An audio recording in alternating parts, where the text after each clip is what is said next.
In this video, we're going to talk about systems of equations, what they mean, what they look like, how we can solve, and in some other videos, we will go over some examples of the different ways to solve a system. So a system of equations is a group of two or more equations. So that's why they call it a system, because there are multiple equations. Well, the solution, that's where the lines are going to intersect. So in these examples, we're only going to look at linear functions.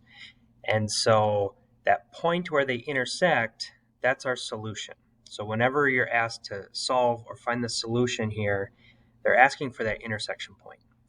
So for the most part, you're going to see one solution.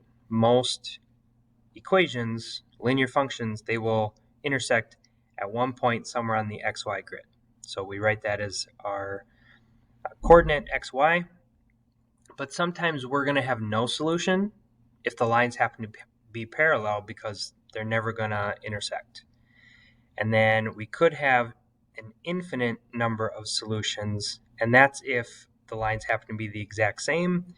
Their equations just are written slightly different, so we might not recognize that they're the same line. So a visual of that is right here. When we have one solution, that's that intersection point. If we have two lines with the same slope, they are parallel, they're never going to intersect, so we can just write no solution. And if we happen to have two equations that represent the same line, well, then they intersect at every point along those lines in an infinite number of ways, and so we can say there are infinite solutions.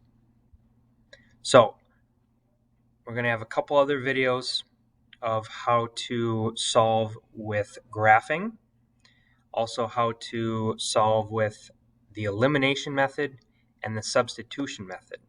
So each of these methods is going to give you the same solution, but depending on how the equation is set up, one method might be easier than the other. So go ahead and check those out.